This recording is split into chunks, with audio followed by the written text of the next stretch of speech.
Hi hello ನಮಸ್ಕಾರ ಎಲ್ರಿಗೂ. ನಾನು ನಿಮ್ಮ Bhavya. Welcome back to Bhavya Santosh YouTube channel. ಇವತ್ತು ಬಂದು ಶುಕ್ರವಾರ ಬೆಳಿಗ್ಗೆಯಿಂದನೇ ವ್ಲಾಗ್ನ ಶುರು ಮಾಡ್ಕೊಂಡಿದ್ದೀನಿ. ಇನ್ನು ಅಪ್ಪನ ಸ್ಕೂಲಿಗೆಲ್ಲ ರೆಡಿ ಮಾಡಿ ಕಳಿಸಿ ಈಗ ನಾನು ಪೂಜೆಗೆ ರೆಡಿ ಮಾಡ್ಕೊತಾ ಇದ್ದೀನಿ.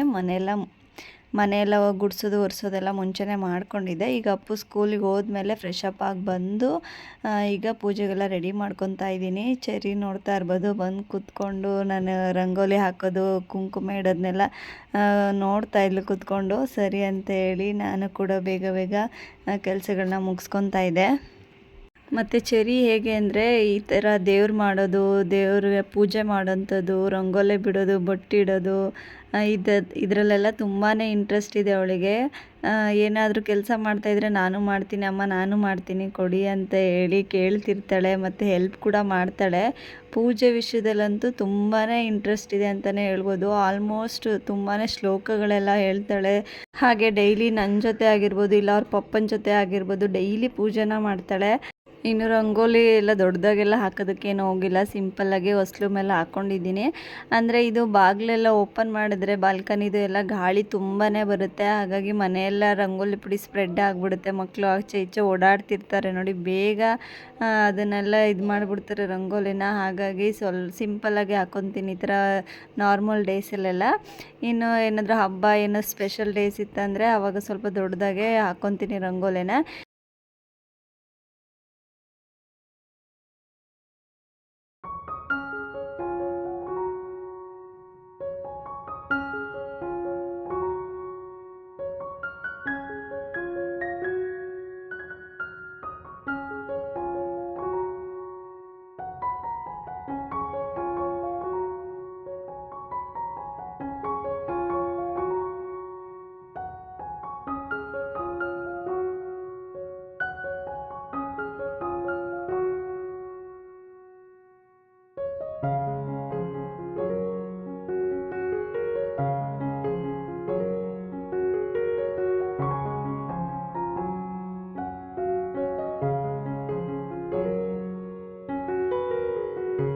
ಇನ್ನು ಇವತ್ತು ಬೆಳಗ್ಗೆ ತಿಂಡಿಗೆ ಪನ್ನೀರ್ ಪರಾಟ ಮತ್ತು ಸಿಂಪಲ್ಲಾಗಿ ಚಟ್ನಿನ ಮಾಡ್ಕೊಂಡಿದ್ದೆ.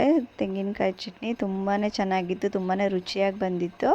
ಹಾಗಾಗಿ ರೆಸಿಪಿ ಕೂಡ ಶೇರ್ ಮಾಡ್ಕೊತಾ ಇದ್ದೀನಿ.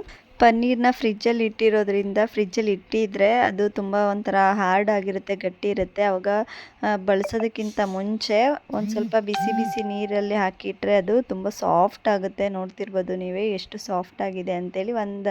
2-3 ನಿಮಿಷ ಬಿಸಿ ನೀರಲ್ಲಿ ಹಾಕಿಟ್ರೆ ತುಂಬಾ ಸಾಫ್ಟ್ ಆಗುತ್ತೆ. ಫಸ್ಟಿಗೆ ನಾವು ಪನ್ನೀರ್ನೆಲ್ಲ ಈ ಥರ ಪುಡಿ ಮಾಡ್ಕೋಬೇಕಾಗುತ್ತೆ. ಕೈಯಿಂದನಾದರೂ ಮಾಡ್ಕೋಬೋದು, ಇಲ್ಲಾಂದರೆ ತುರ್ಕೊಳ್ಬೋದು ಕೂಡ ನೀವು. ಯಾವ ರೀತಿ ಆಗುತ್ತೆ ಆ ಥರ. ಒಟ್ಟಿನಲ್ಲಿ ಈ ಥರ ಸಣ್ಣದಾಗಿ ನೀಟಾಗಿ ಪುಡಿ ಮಾಡ್ಕೋಬೇಕಾಗುತ್ತೆ ಪನ್ನೀರನ್ನ. ಮತ್ತು ನೆಕ್ಸ್ಟ್ ಇದಕ್ಕೆ ಸಣ್ಣದಾಗಿ ಹೆಚ್ಚಿಟ್ಕೊಂಡಿರೋಂಥ ಕೊತ್ತಂಬರಿ ಸೊಪ್ಪು, 1-2 ಹಸಿರು ಮೆಣಸಿನ್ಕಾಯಿ, ಮತ್ತು ಸಣ್ಣದಾಗಿ ತುರಿದಿಟ್ಕೊಂಡಿರೋಂಥ ಶುಂಠಿ, ಮತ್ತು ಸ್ವಲ್ಪ ಅರಿಶಿಣದ ಪೌಡರು, ಸ್ವಲ್ಪ ಗರಂ ಮಸಾಲ, ಸ್ವಲ್ಪ ಚಿಲ್ಲಿ ಪೌಡರು, ಮತ್ತು ರುಚಿಗೆ ತಕ್ಕಷ್ಟು ಉಪ್ಪನ್ನ ಸೇರಿಸಿ ಚೆನ್ನಾಗಿ ಒಂದ್ಸಲ ಮಿಕ್ಸ್ ಮಾಡಿಕೊಂಡು ಸೈಡಿಗೆ ಎತ್ತಿಟ್ಕೋಬೇಕಾಗತ್ತೆ. ಈ ರೀತಿಯಾಗಿ ಮಿಕ್ಸ್ ಮಾಡಿಕೊಂಡ್ರೆ ಸಾಕಾಗುತ್ತೆ. ಎಷ್ಟು ಬೇಕಾಗುತ್ತೋ ನೋಡಿಕೊಂಡು ಅಷ್ಟು ಮಾಡಿಕೊಂಡ್ರೆ ಸರಿ ಹೋಗುತ್ತೆ. ಎಲ್ಲ ಮಿಕ್ಸ್ ಮಾಡಿದಾದಮೇಲೆ ಸೈಡಿಗೆ ಎತ್ತಿಟ್ಕೊಂಡು, ಈಗ ನಾನು ಮುಂಚೆನೇ ತೆಂಗಿನಕಾಯಿ ಚಟ್ನಿನ ಮಾಡ್ಕೊಂಡಿದ್ದೆ ಸಿಂಪಲ್ಲಾಗಿ. ಅಂದರೆ ಪನ್ನೀರೇ ಹೆವಿ ಇರುತ್ತೆ, ಪನ್ನೀರು ಎಲ್ಲನೂ ಇರುತ್ತಲ್ಲ, ಅದೇ ಹೆವಿ ಆಗಿಬಿಡುತ್ತೆ. ಇನ್ನು ಅದಕ್ಕೆ ಕಾಂಬಿನೇಷನ್ ಆಗಿ ಬೇರೆ ಥರ ಏನಾದರೂ ಪಲ್ಯಗಳು ಗ್ರೇವಿ ಮಾಡಿಕೊಂಡ್ರೆ ಇನ್ನೂ ಹೆವಿ ಆಗಿಬಿಡುತ್ತೆ. ಹಾಗಾಗಿ ಸಿಂಪಲ್ಲಾಗಿ ಚಟ್ನಿ ಮಾಡಿಕೊಂಡ್ರೆ ಸರಿ ಹೋಗುತ್ತೆ ಅಂತೇಳಿ ನಾನು ಕೂಡ ಸಿಂಪಲ್ಲಾಗಿ ತೆಂಗಿನಕಾಯಿ ಚಟ್ನಿನ ಮಾಡ್ಕೊಂಡಿದ್ದೆ.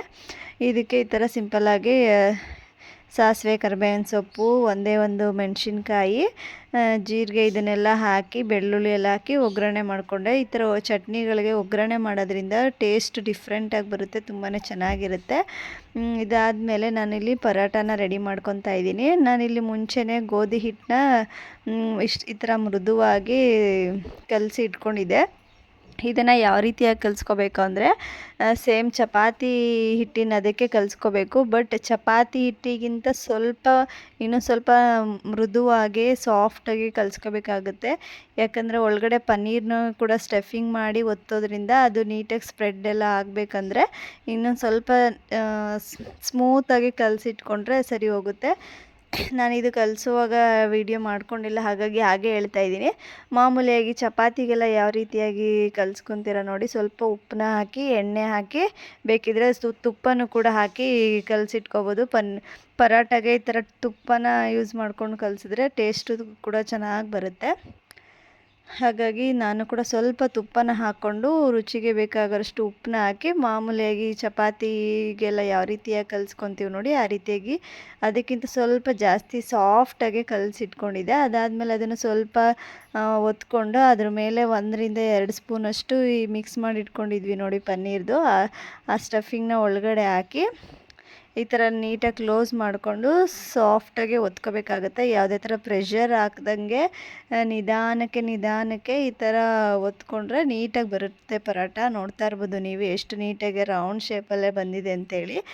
ಇದನ್ನ ಈ ಥರ ಒತ್ಕೊಂಡಿದ್ದಾದಮೇಲೆ ತವ ಬಿಸಿಗಿಟ್ಟು ತವದ ಮೇಲೆ ಸ್ವಲ್ಪ ತುಪ್ಪನ ಹಾಕ್ಕೊಂಡು ಮೀಡಿಯಮ್ ಫ್ಲೇಮಲ್ಲೇ ಬೇಯಿಸ್ಕೋಬೇಕಾಗುತ್ತೆ. ಹೈ ಫ್ಲೇಮಲ್ಲಿ ಇಟ್ಬಿಟ್ರೆ ಸೀದೋಗ್ಬಿಡುತ್ತೆ ಒಳಗಡೆ ಪನ್ನೀರು ಅದೆಲ್ಲ ಹಾಕಿರೋದ್ರಿಂದ ಮೀಡಿಯಮ್ ಫ್ಲೇಮಲ್ಲೇ ನಿಧಾನವಾಗಿ ಬೇಯಿಸ್ಕೊಂಡ್ರೆ ತುಂಬಾ ಚೆನ್ನಾಗಿ ಬೆಂದುತ್ತೆ, ಚೆನ್ನಾಗಿ ಬರುತ್ತೆ. ಟೇಸ್ಟ್ ಕೂಡ ತುಂಬಾ ರುಚಿಯಾಗಿತ್ತು.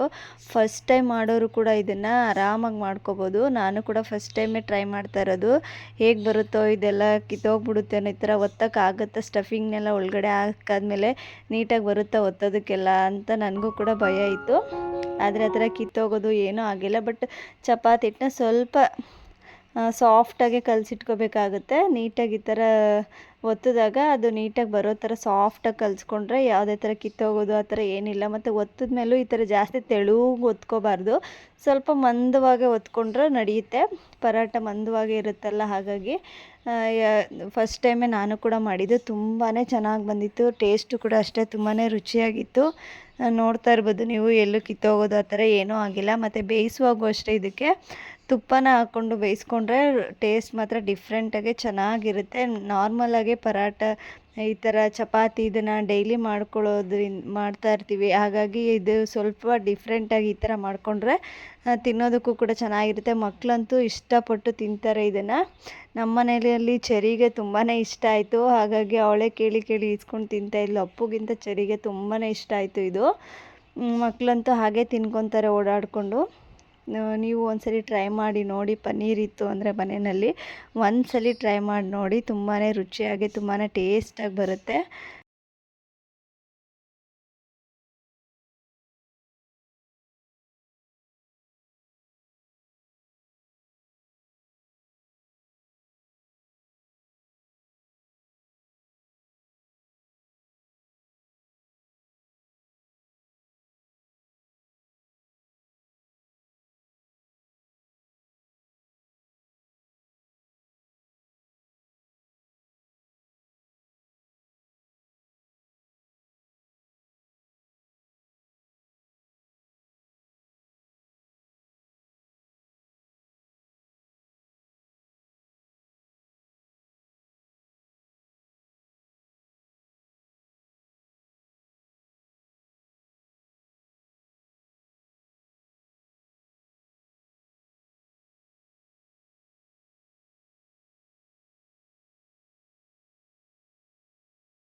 ತುಂಬ ಟೇಸ್ಟಿಯಾಗಿ ಬಂದಿತ್ತು. ಪನ್ನೀರ್ ಪರಾಟ ಮತ್ತು ಚಟ್ನಿ ಕಾಂಬಿನೇಷನ್ನು. ಯಾರಾದರೂ ಸ್ಪೆಷಲಾಗಿ ಏನಾದರೂ ಡೈಲಿ ರೋಟಿನೇ ತಿಂದು ತಿಂದು ಬೋರ್ ಆಗಿರುತ್ತೆ ಅನ್ನೋರು ಇದನ್ನು ಟ್ರೈ ಮಾಡ್ಬೋದು ಒಂದ್ಸರಿ. ತುಂಬಾ ಚೆನ್ನಾಗಿ ಬಂದಿತ್ತು ಟೇಸ್ಟ್ ಕೂಡ.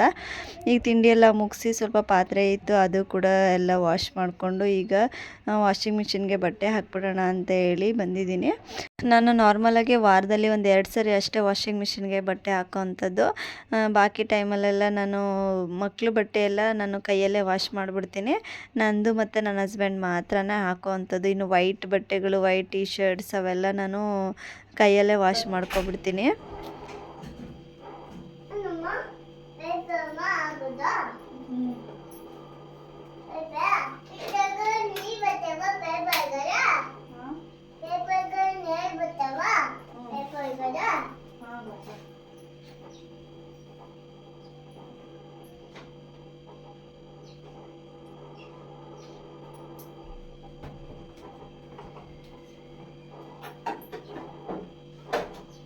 ಜಾಸ್ತಿ ಗಲೀಜಾಗಿರೋ ಬಟ್ಟೆ ಎಲ್ಲನೂ ವಾಷಿಂಗ್ ಮಿಷಿನ್ಗೆ ಹಾಕೋದು ಅಷ್ಟು ಚೆನ್ನಾಗಿ ಅನಿಸಲ್ಲ. ಹಾಗಾಗಿ ಕೈಯಲ್ಲಿ ವಾಶ್ ಮಾಡ್ಕೊಂಡ್ರೆ ಬೆಸ್ಟ್ ಅಂತ ನಾನು ಹೇಳ್ತೀನಿ. ಸ್ವಲ್ಪ ಕೊಳೆ ಏನು ಇರಲ್ಲ ನೋಡಿ. ಡೈಲಿ ಯೂಸ್ ಮಾಡೋವಂಥ ಬಟ್ಟೆಗಳನ್ನ ಹಾಕೋಬೋದು, ಕ್ಲೀನಾಗಿ ವಾಶ್ ಆಗುತ್ತೆ. ಇನ್ನು ಮಕ್ಕಳು ಬಟ್ಟೆಗಳು, ಮಕ್ಕಳು ಒಂದೊಂದು ಸರಿ ಸುತ್ತೋದೆಲ್ಲ ಇರುತ್ತೆ, ಅದನ್ನೆಲ್ಲ ನಾನು ಮಿಷಿನ್ಗೆ ಹಾಕೋದಕ್ಕೆ ಹೋಗೋದಿಲ್ಲ, ಕೈಯಲ್ಲೇ ವಾಶ್ ಮಾಡ್ಕೊತೀನಿ.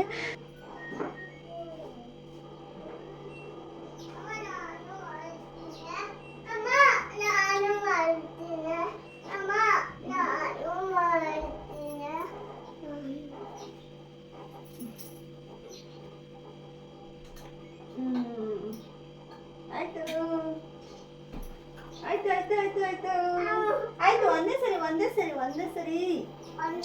ಒಂದೇ ಸರಿ ಹಂಪಬೇಕು. ಹಂಪಡ್ದು ಪದೇ ಪದೇ ಆಯ್ತಾ.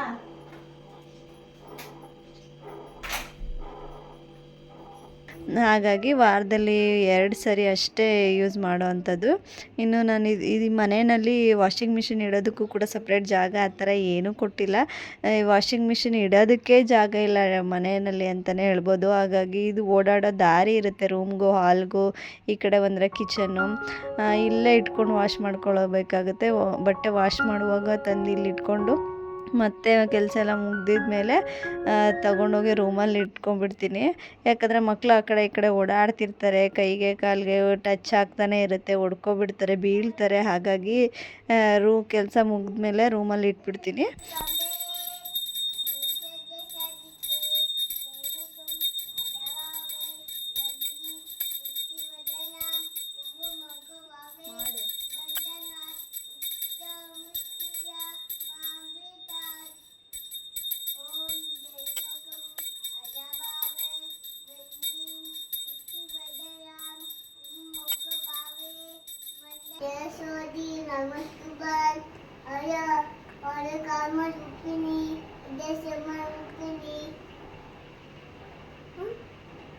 असतोम यज्ञमय तमसोम ज्योतिर्गमय विक्रम अमृतंगमय ओम शांति शांति.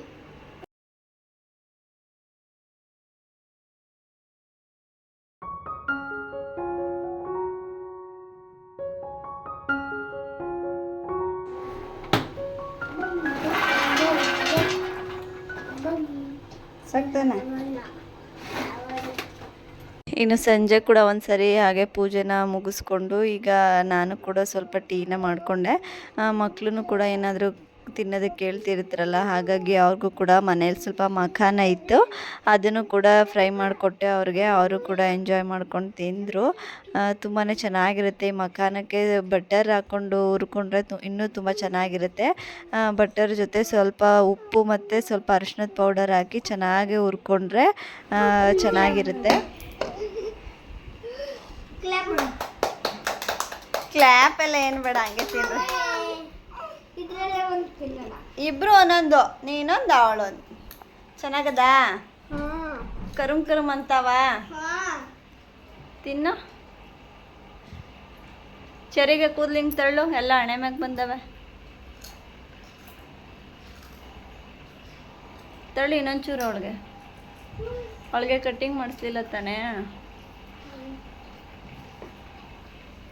ಚೆನ್ನಾಗದ? ನನಗೆ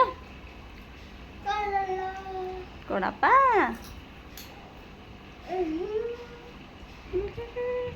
ಈಗ ಹೋಮ್ವರ್ಕ್ ಮಾಡ್ಬೇಕು ನೀನು. ಏಕೆ ಬಸ್ ಕಾಣಿಸ್ತದ. ತಿನ್ಕೊಳ್ರಿ, ತಣ್ಣಗಾದ್ರೆ.